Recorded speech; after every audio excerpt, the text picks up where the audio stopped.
ഈ ഭൂമിയിൽ ജനിച്ച് ജീവനോടെ സ്വർഗത്തിലേക്ക് ഉയർത്തപ്പെട്ട ഒരു മനുഷ്യനുണ്ടായിരുന്നു. അദ്ദേഹത്തിന്റെ പേര് ഇദ്രീസ് അലൈഹിസ്സലാം. 25 നബിമാരിൽ ഒരാൾ. ഇദ്രീസ് അലൈഹിസ്സലാം ആദാം അലൈഹിസ്സലാമിന് ശേഷം വന്ന നബി. അതിബുദ്ധിമാനും പണ്ഡിതനും. അദ്ദേഹമാണ് മനുഷ്യരിൽ ആദ്യമായി തൂലിക ഉപയോഗിച്ചത്, ആദ്യമായി തുന്നൽ ചെയ്തത്. ഇദ്രീസ് അലൈഹിസ്സലാം രാത്രി മുഴുവൻ ആരാധനയിൽ ചെലവഴിച്ചു. ഒരു ദിവസം പോലും വിട്ടില്ല. നബി സല്ലല്ലാഹു അലൈഹി വസല്ലം മെഅറാജ് രാത്രിയിൽ ഇദ്രീസ് അലൈഹിസ്സലാമിനെ 4-ാം ആകാശത്ത് കണ്ടു.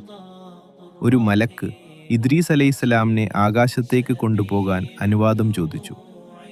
ആ മലക്ക് ഇദ്രീസ് അലൈഹിസ്സലാമിനെ ആകാശപാളികൾ താണ്ടി മുകളിലേക്ക് കൊണ്ടുപോയി. അല്ലാഹു ഇദ്രീസിനെ ഉന്നതമായ സ്ഥാനത്ത് ഉയർത്തി. ഖുർആൻ ഇത് സാക്ഷ്യപ്പെടുത്തി. ഇദ്രീസ് അലൈഹിസ്സലാമിൽ നിന്ന് നമ്മൾ പഠിക്കുന്നത്, നിരന്തര ആരാധന ഒരു മനുഷ്യനെ എത്ര ഉന്നതിയിലെത്തിക്കും. രാത്രിയിൽ ഒറ്റയ്ക്ക് നമസ്കരിക്കുമ്പോൾ ആ നമസ്കാരം അല്ലാഹു കാണുന്നുണ്ട്. ഇദ്രീസ് അലൈഹിസ്സലാം ഭൂമിയിൽ ജനിച്ച് സ്വർഗത്തിലെത്തിയ മനുഷ്യൻ. നിന്റെ ഓരോ നമസ്കാരവും നിന്നെ സ്വർഗത്തോട് അടുപ്പിക്കുന്നു.